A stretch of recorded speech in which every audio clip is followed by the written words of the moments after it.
My brother Brian and I operate Green Mountain Dairy Farm here in Franklin County, northwest corner of Vermont, near the Canadian border and Lake Champlain.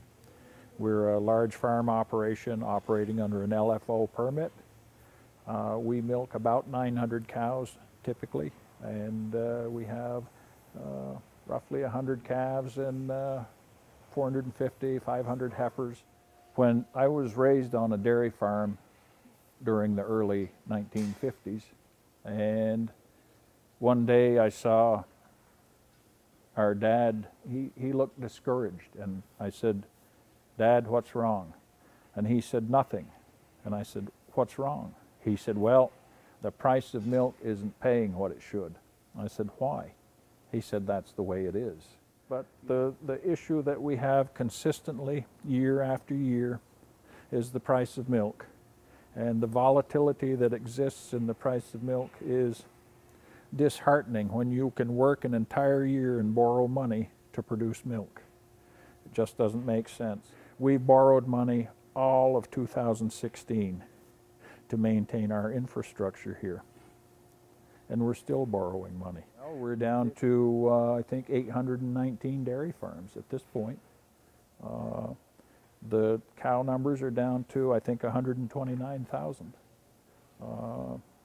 In 1950, there were something like 10,000 farms in Vermont. And I don't understand why that there isn't more attention paid to the rural community.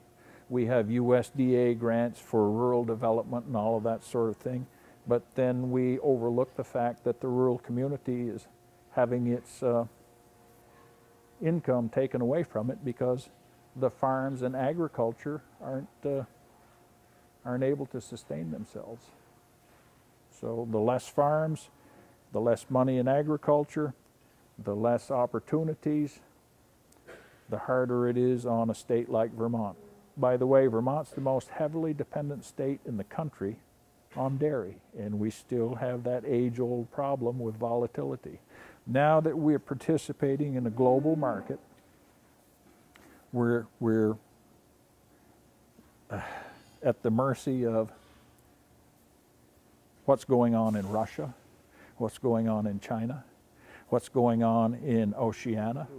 The European Union had a management tool in place since 1982, I believe, and last 2 years ago, that management tool was lifted, so the farmer could produce all they wanted.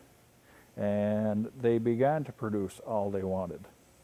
And at that point, we also had an event with Russia that closed its door to the West. And Russia, you say, what impact does that have on a farm in Vermont? Russia is the largest export market for the European Union. So where does all of that milk go once Russia closes its door? It goes to wherever it can find a home. And if it can't find a home at a good price, it will find one at a lower price. And then you have the obstacle of the strength of the US dollar compared to other currencies. So by the time you get all done, the US farmer, the dairy farmer, is standing there going, "Gee, what happened to us?" Well, I guess there was some political strife in one country, so our dollar was too strong to sell product to another country, and therefore we're sitting on it or dumping milk in the manure pits. So this is a difficult situation for the farmer. All we're asking for is that we put our heads together once again, since the dynamics may have changed, and come up with a program that will benefit the farmer